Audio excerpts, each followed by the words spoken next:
La Bretagne est divisée en plusieurs pays, dont certains sont très connus, comme le pays bigoudin, le pays du Léon ou le pays de Redon. D'autres sont carrément méconnus. C'est le cas du pays du Coglais, situé au nord-est de la Bretagne. Je vous propose d'aller plus avant sur la découverte de ce pays, le Coglais. Et le Coglais, c'est un pays qui est entre quand même Fougères et le Mont-Saint-Michel, donc ça on connaît. C'est un pays il y a plutôt deux endroits. Il y a un endroit qui est très vallonné, très joli, disons, vraiment on peut dire ça, qui est le coin du Tiercent, etc. Puis un autre endroit, plus de pâturage, où il y a beaucoup d'élevage de vaches laitières. Et il y avait aussi des carriers, et il y a aussi des abattoirs, un grand abattoir maintenant.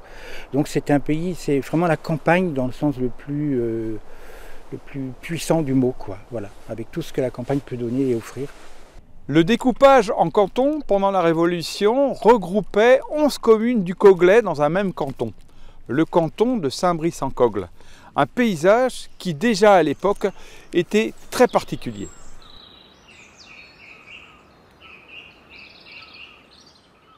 Jean-Jacques, quelle est l'origine de ce petit territoire? On sait qu'elle est très ancienne, qu'elle date de l'époque romaine et même de bien avant, et qu'elle voisine avec un territoire, le Vendelais, juste au sud, qui lui est un pagus gallo-romain. Ce pays nous permet de remonter aux origines de l'armorique, voire même de sa proto-histoire. Oui, avec des populations qui sont bien connues, comme voisins donc les curiosolites vers l'ouest, le nord-ouest de la Bretagne, vers l'est, du côté de la Normandie, les Abrincates, dont la capitale était Avranches, et au sud-est, vers la Mayenne actuelle, les Diablintes, dont la capitale était Jublin, qui est une ville romaine dont les ruines sont toujours visibles. Et au sud, les Redonès, donc les populations armoricaines, dont le Coglais faisait partie. Il y a des traces de Cro-Magnon ici? Il y a des traces de population humaine à 20 km de là, au sommet du Mont Dol, vers moins 70 000 avant Jésus-Christ, et avec des proies de chasse, par exemple des rhinocéros ou des mammouths, ce qui prouve que le climat a également à l'époque beaucoup varié. Ouais, entre l'air tropical et l'air glaciaire, quoi. Oui, voilà. Depuis le néolithique, il y a déjà des preuves de la présence humaine ici. Oui, beaucoup de preuves, notamment sur la commune de Montour. On a d'abord trouvé une hache en dolérite de Plussulien dans le centre-Bretagne. Et on a également trouvé des haches à talons qui sont d'environ 2000 avant Jésus-Christ. Et d'autres preuves comme notamment une allée couverte qui date d'environ 3500. D'accord, et l'époque romaine aussi nous a légué des vestiges? L'époque romaine a bien sûr marqué le territoire, plutôt moins que d'autres territoires voisins. Il y a eu surtout la construction de quelques voies romaines, notamment vers Rennes ou vers Corseul, et puis quelques rectifications sur les routes existantes. Par ailleurs, donc, les Romains ont déjà exploité le granit. Une curiosité que l'on doit quand même signaler, les fameux sarcophages du Tiercent. Oui, donc là on est au début du Haut Moyen-Âge, ce qu'on appelle parfois l'époque mérovingienne. Et là donc on est autour du 6e, 7e siècle. Et il y a eu effectivement sur la butte du Tiercent des sarcophages qui étaient pour ensevelir des personnalités particulièrement importantes de l'époque. D'autres marqueurs subsistent toujours depuis ce fameux Haut Moyen-Âge? Oui aussi, parce qu'on a fait la découverte d'anciennes fermes, de traces de fermes au bord d'une rivière, également sur la commune de Montour, avec des parcs, des sortes de parcs pour mettre le bétail, et également donc, dans des fermes qui étaient en bois. Donc on a seulement retrouvé les infrastructures, mais on a la preuve que des villages assez peuplés s'étaient développés en bordure de la rivière. Les archéologues ont fait des découvertes ici, des monnaies médiévales. Oui, donc ça prouve qu'il y avait une activité économique importante. Cette activité a été accentuée par la construction de châteaux, parce qu'on était dans les marches de Bretagne, il fallait renforcer les frontières, et on a donc construit des châteaux forts en assez grand nombre, en partie dans le Coglais, pour protéger la frontière orientale de la Bretagne. Donc un pays qui joue d'une certaine opulence. Oui, hein, les monnaies médiévales qu'on y a trouvées le prouvent, mais aussi parce qu'on a construit les fortifications pour une frontière, pour la défense de la frontière orientale du duché de Bretagne. Et donc on a des châteaux en assez grand nombre. Et ça a entretenu une activité. Il y avait une aristocratie également qui vivait de la défense de ce territoire et qui ensuite a eu des activités économiques. Et cette aristocratie donc a dépensé de l'argent et a promu le développement d'un artisanat de la toile notamment. Alors qu'est-ce qui explique justement ce développement du territoire? Donc il y a une campagne relativement riche, il y a une demande venant des ducs de Bretagne et il y a aussi cette aristocratie donc, qui va être proche du duc, donc obtenir des avantages. Et les avantages que cette aristocratie obtient, elle les investit sur place. Et on voit des grandes familles un petit peu se dessiner. Oui, des grandes familles qui vont vivre également de la contrebande du sel parce que la Bretagne ne payait pas de sel, pas de gabelle, puisqu'elle était zone productrice. Par contre, les provinces voisines en payaient. Et donc, il y avait une intense contrebande qui a permis à des familles riches de devenir encore plus riches, notamment la famille de Ruellan qui prêtait au roi, plus tard, au duc d'abord, au roi ensuite, et qui est resté une grande fortune de la région. Ouais, ils étaient un peu trafiquants de sel à l'origine. Hein, oui, trafiquants de sel et ensuite prêteurs d'argent au roi. Bon, il reste un splendide manoir quand même, des belles résidences de cette époque-là. Oui, donc cette aristocratie a investi pour ses biens personnels et donc on a de très belles séries de manoirs. Alors, pas loin d'ici, il faut quand même le noter, il y a un site historique très très important pour la Bretagne. Oui, juste au sud du Coglais, hors du Coglais, se trouve Saint-Aubin-du-Cormier, où il y avait donc une forteresse. Et c'est là qu'a eu lieu en 1488 la plus grande bataille d'Europe de l'époque, où s'est scellé le destin de la Bretagne. Cette bataille a fait 8000 morts en 4 heures, donc 2000 morts à l'heure. Et les forces du duc de Bretagne ont été vaincues par l'armée royale. Et ça a eu des conséquences considérables. D'abord une occupation qui a provoqué beaucoup de destruction. Et puis ensuite, donc, finalement, le sort de la Bretagne étant scellé, le Coglais va trouver une nouvelle prospérité dans le royaume de France. Et j'ai rencontré un paysan qui me dit c'est grâce à nous que vous n'avez pas été envahis. Nous, on vous a protégés, parce que ça s'appelle les marchés, eux qui prenaient les coups. Disons, c'était aussi un pays de trafic, mais aussi, voilà. Mais apparemment, il y a eu quand même 2 ou 3 ans où finalement les vainqueurs venaient ici faire des radiens, on peut l'appeler comme ça. Oui, avant qu'Anne de Bretagne se marie au roi de France, et ce qui a ramené la paix, il y a eu 3 années d'occupation et de destruction qui ont laissé des traces. Donc une prospérité, Jean-Jacques, qui dure jusque quand à peu près?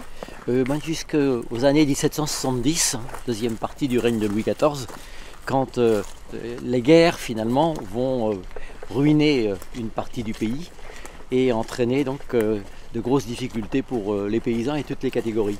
Et on voit d'ailleurs marqué dans la culture du Coglais ce chant très violent, hein, qui est un pamphlet contre le roi.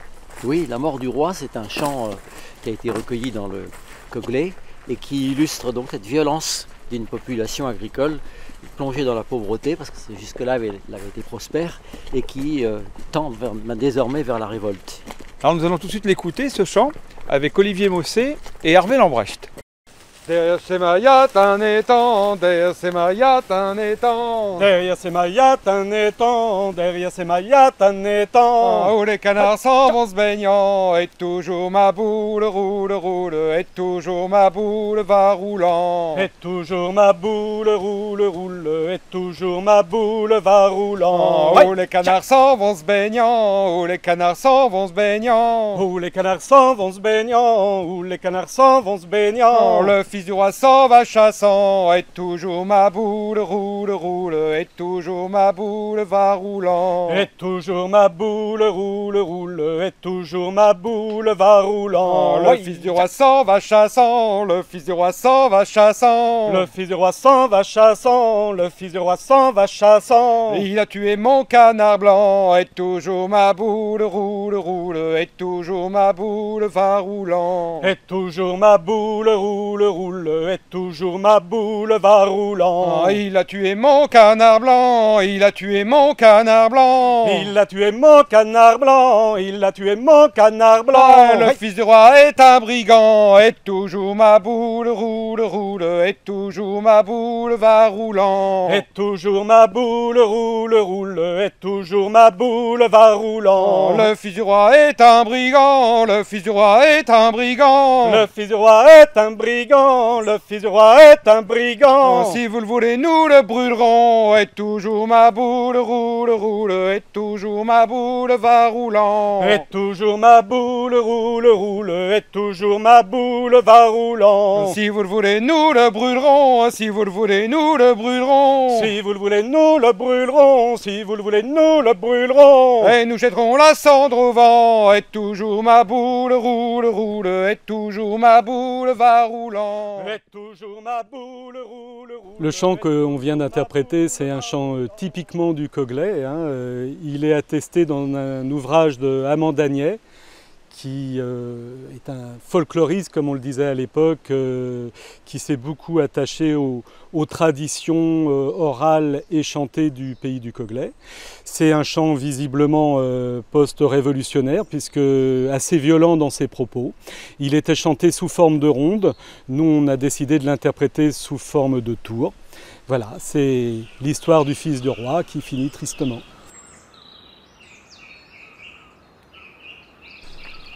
Tout à l'heure, nous évoquions ce nom Ruellan, issu des trafiquants de sel. Un autre nom, une autre figure plane au-dessus du pays du Coglais. Il s'agit de la rouerie. Oui, donc Armand Tuffin, ça a été un grand personnage de la Révolution française.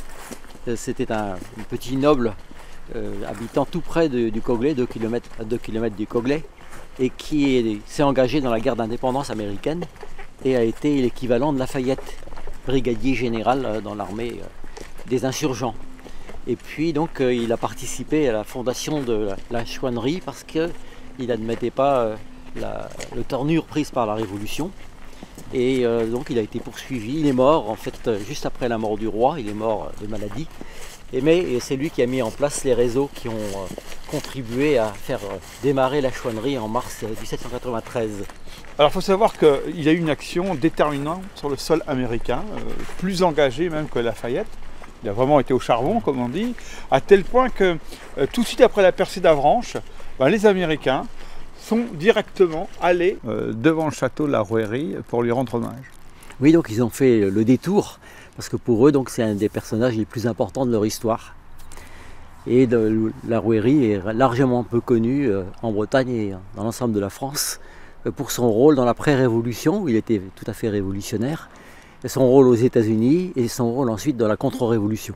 Alors pour la petite histoire quand même, faut savoir qu'il est mort, mais qu'on l'a déterré pour le décapiter. Oui, c'est le sort que la Révolution lui a infligé, alors qu'il était donc l'ami de Danton et qu'il a failli participer à une grande coalition au sein de la Révolution française. Donc un sort extraordinaire. Il lui-même était lié au Coglais, sa femme était du Coglais, ses voisins, ses amis étaient du Coglais comme de Boisguy. Et donc c'est un élément d'une figure de l'histoire du Coglais. Comment est-ce que le Coglais a réagi pendant la Révolution ? De deux façons. Au début, d'abord, le Coglais était très favorable à la Révolution. L'ensemble de la population a approuvé la suppression des droits seigneuriaux. Et aussi bien les paysans que les autres, donc tout le monde soutenait ce mouvement. Et puis par la suite, lorsque la Révolution s'est durcie contre les paysans, on a vu une partie des paysans prendre le parti de la contre-révolution.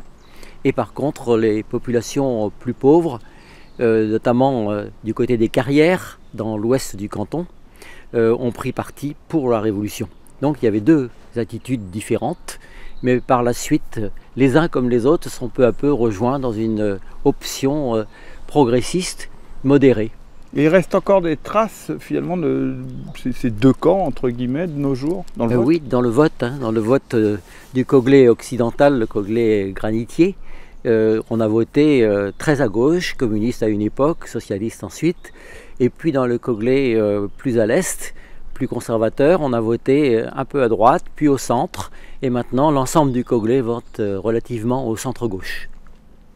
Revenons au Coglais du 19e siècle. Quelle particularité y relève-t-on? Toujours la persistance d'une agriculture très variée, très diversifiée, qui finalement nourrit à peu près ses habitants.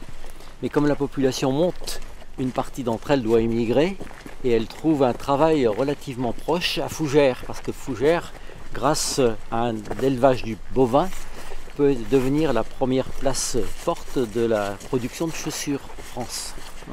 Et donc beaucoup de gens du Coglais ont pu travailler dans cette industrie de la chaussure. Les autres donc sont restés sur place et ont continué à utiliser leur tradition. Carman d'Agné, c'est quelqu'un qui a collecté les traditions, l'équivalent de Pierre Jacques Elias, nous a raconté, il en a témoigné et il a montré comment donc, les danses particulières, les costumes particuliers, les coiffes particulières du Coglais se sont maintenues et se sont même répandues dans une partie du nord de l'île-et-Vilaine.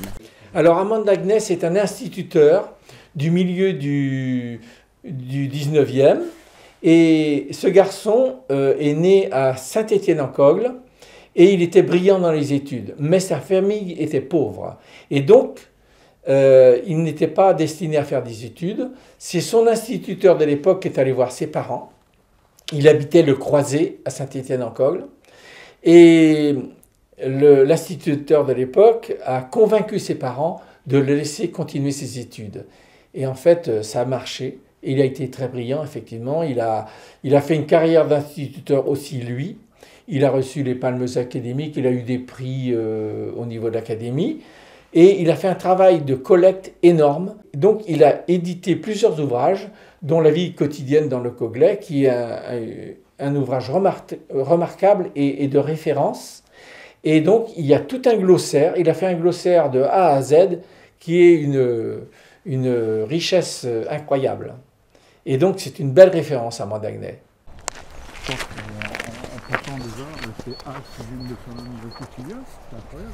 Jean-Jacques, une activité très importante dans le pays du Coglais, c'est l'activité granitière. Pourquoi une telle activité ici? D'abord parce qu'il y a du granit presque partout dans le Coglais. Les Romains ont commencé à l'utiliser. Et ensuite, il a toujours été utilisé pour la construction de manoirs, de châteaux, de fermes. Mais au XIXe siècle, le granit a pris une beaucoup plus grande ampleur avec l'urbanisation. Alors, qu'est-ce qui explique justement cette importance? Et donc, dans les villes qui étaient en plein développement, on a développé la fabrication, la construction de trottoirs, la construction de bordures de trottoirs d'abord, puis de monuments et aussi plus tard de monuments funéraires. Donc on a eu beaucoup plus besoin de granit qu'avant et le Coglais en a fourni énormément. Depuis quand votre famille a travaillé dans le secteur du granit? Alors dans le secteur du granit, pas de mémoire, ils ont dû commencer à peu près vers 1840. 1840, 1860, il y a un côté assez flou parce qu'avant ils étaient cultivateurs du secteur de Romagné, quoi. Et puis après, la famille Petit est restée dans ce domaine-là. Alors ça devait être le père de mon arrière-grand-père, quoi. Et alors ils exploitaient des rochers, c'est-à-dire que avant les carrières, c'était quand même des choses, des massifs où il y avait quand même une grosse production de granit. Alors eux, ils simplifiaient les choses plutôt que d'avoir du déblai, ils essayaient de travailler en surface sur des rochers.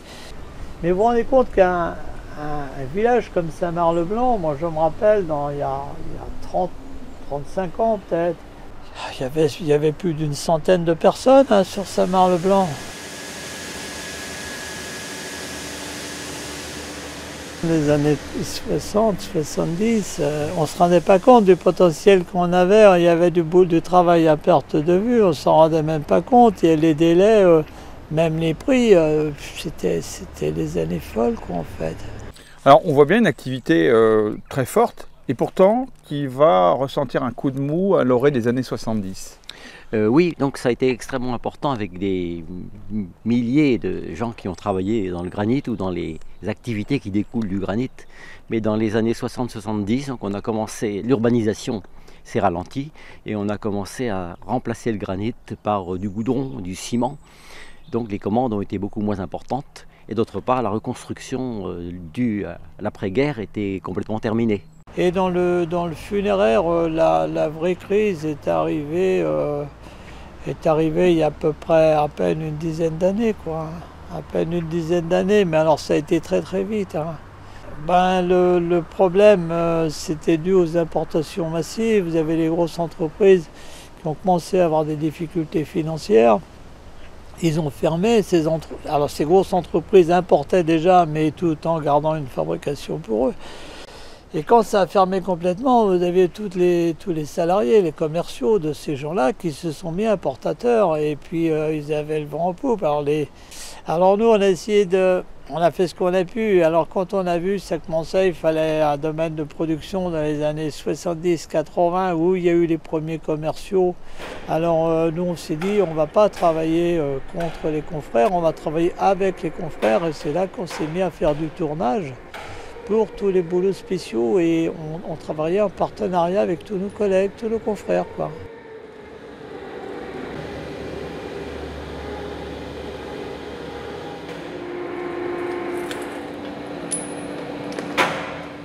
Autre raison qui explique le déclin du granit dans le Coglais, c'est la mondialisation. Oui, parce que le marché déjà se réduit parce qu'on construit moins de maisons en granit. Et d'autre part, le granit est moins cher lorsqu'il est importé, notamment du Portugal au début, et puis ensuite de Chine.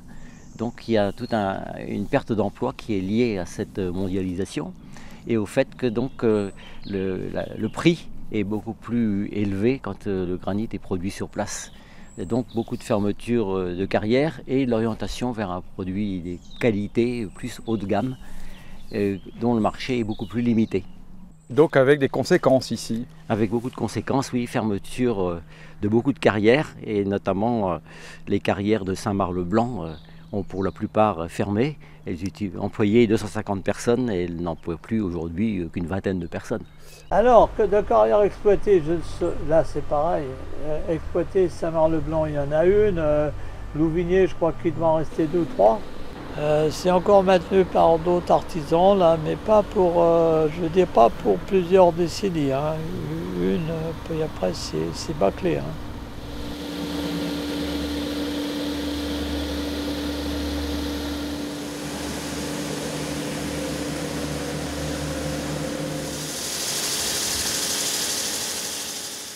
Alors on voit bien un déclin du granit dans la région. Est-ce qu'il y a d'autres activités qui, elles, ont pu permettre justement au Coglais de s'en sortir? Donc il y avait effectivement un gros problème de perte d'emploi. L'agriculture aussi perdait des bras et il fallait donc trouver de nouvelles activités. Il y avait déjà une activité laitière qui s'est beaucoup développée. Le Coglais est finalement une sorte d'usine à lait. Et donc la transformation du lait, d'abord en beurre et puis ensuite dans les sous-produits du lait, s'est beaucoup développée à Saint-Brice-en-Cogle. Et d'autre part, l'agroalimentaire s'est aussi développé avec un abattoir très important à Saint-Brice-en-Cogle également.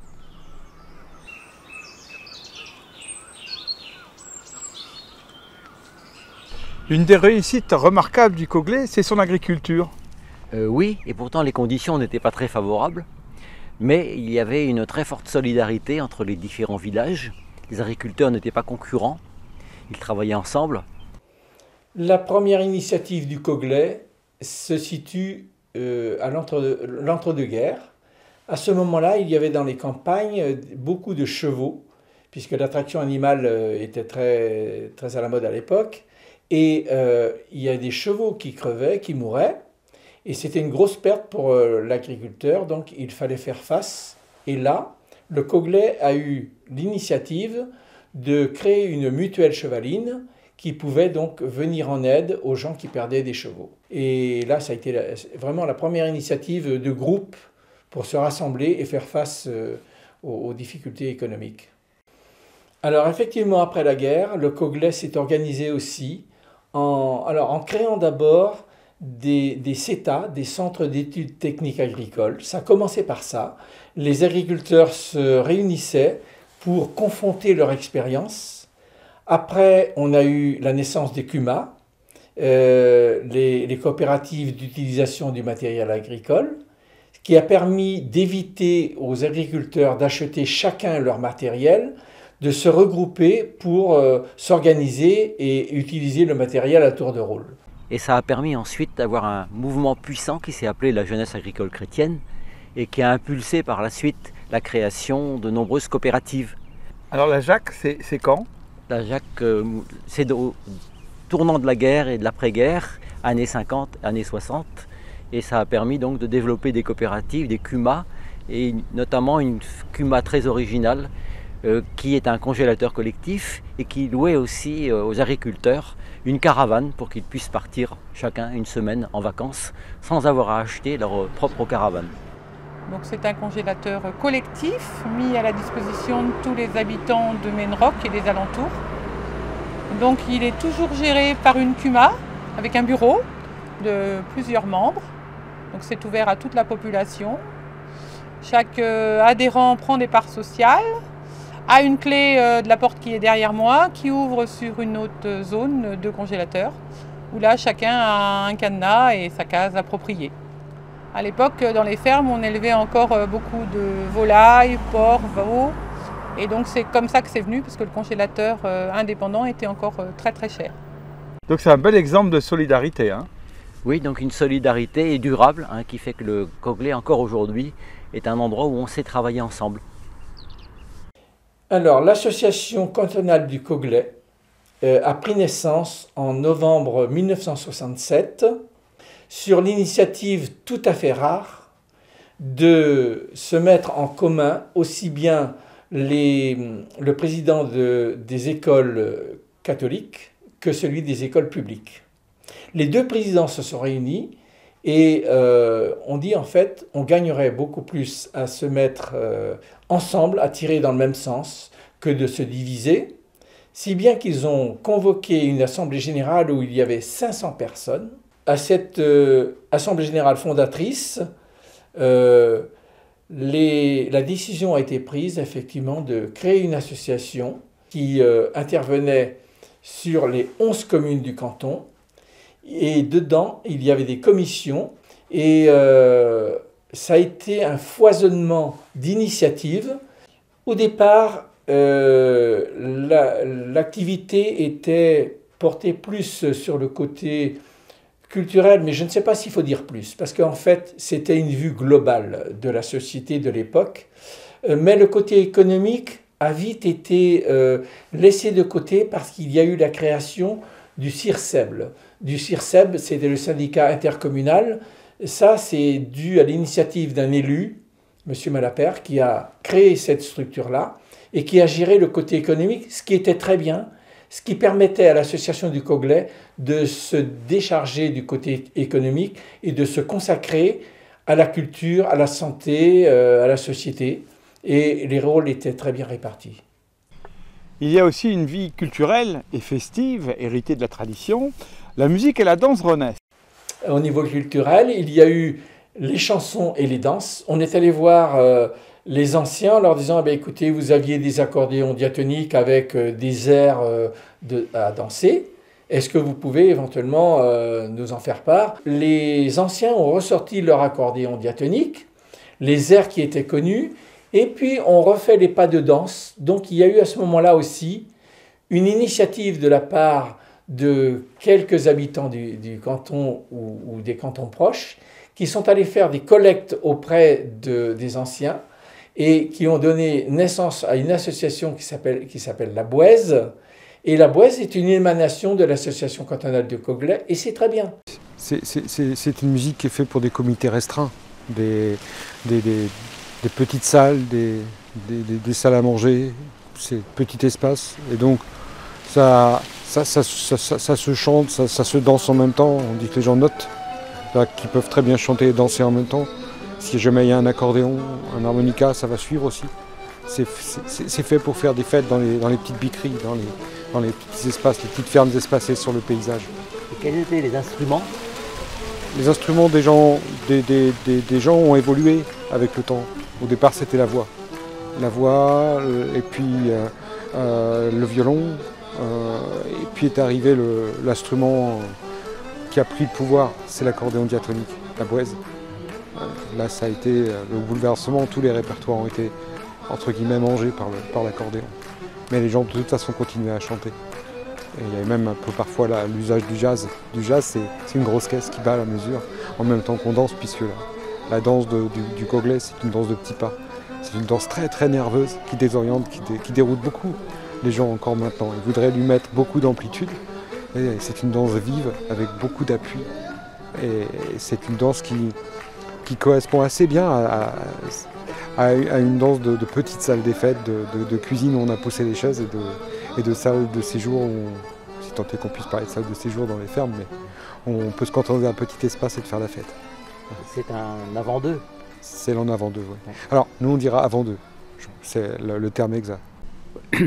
Parmi les traditions alimentaires, la ramaougerie de Pomey, c'est-à-dire la fabrication d'une sorte de confiture qui se conserve très longtemps et que l'on continue à produire. Il y a eu en hiver la remise en œuvre de cette fabrication d'une confiture très particulière qui se conserve plus d'1 an sans conservateur, puisque la cuisson se fait sur 24 heures. On commence le feu environ dans la soirée, environ 7-8 heures du soir, et on conduit ça jusqu'à 6 heures du matin, à peu près 5-6 heures du matin. Donc les gens se réunissaient. Les jours d'avant, ils avaient épluché les pommes. Et là, on mettait à chauffer du cidre nouveau. On le faisait réduire de moitié à peu près. Et à ce moment-là, on mettait les pommes épluchées dedans. Et alors, il fallait remuer toute la nuit. C'est pour ça qu'on faisait la fête. Et là, les fameuses danses étaient de mise. Et la musique et la danse permettaient de veiller toute la nuit pour remuer cette confiture, ramauger, comme on dit en gallo. Et le lendemain, la cuisson était faite et le pommet était mis à disposition des gens du coin, alors qu'autrefois, c'était ce qu'on appelle le beurre du pauvre. Et donc, cette fameuse confiture qui était complètement disparue a repris vie grâce à ces fêtes-là. Nous sommes bien en Bretagne, tout près de la Normandie et du Maine. Mais qu'en est-il du gallo ? Alors, le gallo a toujours été parlé dans le Coglais et il a toujours été très, très vivant. Et l'association culturelle du Coglais avait initié l'édition d'un bulletin interne à l'association qui s'appelait « Notre pays le Coglais ». Et il y a eu des gens, dont M. Toucheux, qui est un précurseur, qui se sont mis à écrire en gallo. Alors que le gallo est une langue purement orale, pour l'écrire, c'était une gymnastique, mais il y a eu des précurseurs.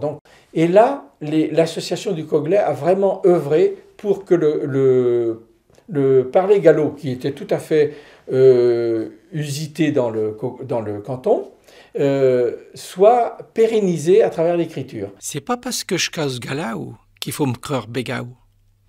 C'est comme ça que cause ma mère quand t'es papline mon père.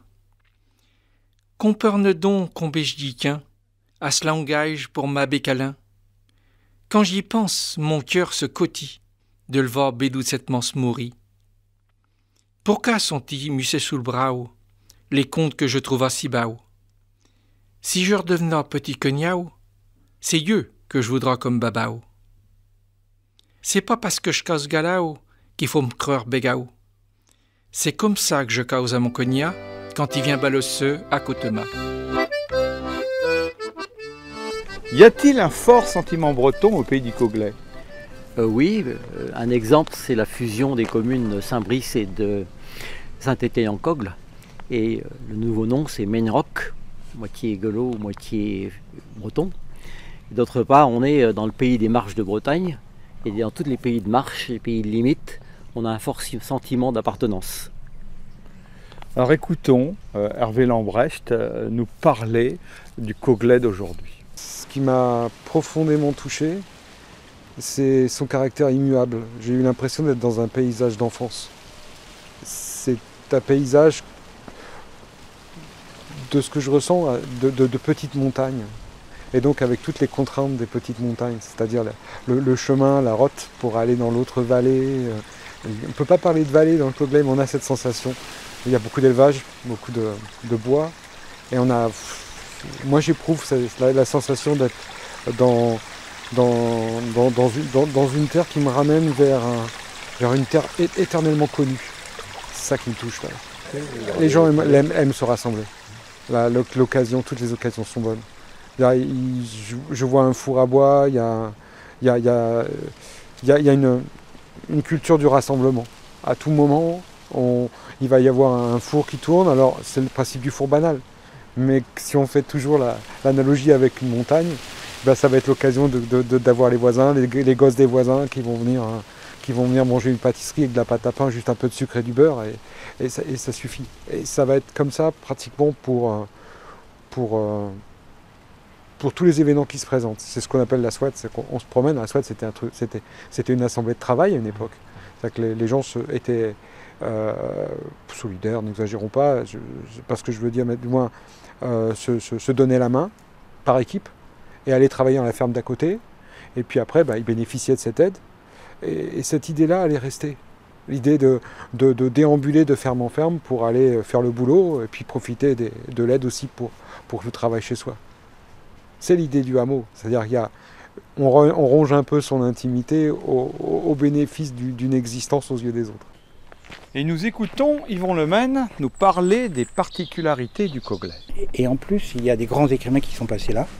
Donc j'ai eu qu'à ouvrir leurs livres, Balzac, Les Chouans, Hugo, 93, Chateaubriand, dans les Mémoires d'Outre-Tombe, Paul Féval, le loup blanc et la fée des grèves, Jean Guéhenno à Fougères, etc. Donc j'avais plusieurs strates qui me permettaient de découvrir un pays qui est très attachant, qui résiste. Il y a un vieux fond chrétien dans ce qui est le meilleur dans la parole de l'Évangile, qui est la solidarité, le rapport à l'autre, etc. Voilà. Donc il y a un esprit associatif, il y a une générosité telle qu'ils ont accueilli des migrants qui venaient de Calais, qui sont passés par Cancale et qui sont arrivés dans le Coglais. Nous avons été très heureux de découvrir et de vous faire découvrir ce pays très attachant, peu connu et qui a su faire vivre la solidarité au quotidien. Il s'est ouvert à la modernité sans perdre le lien avec son passé. Nous vous invitons, comme nous l'avons fait, à partir à la découverte du Coglais, un pays conscient de sa richesse culturelle qui a su jusqu'à présent la conserver et la partager.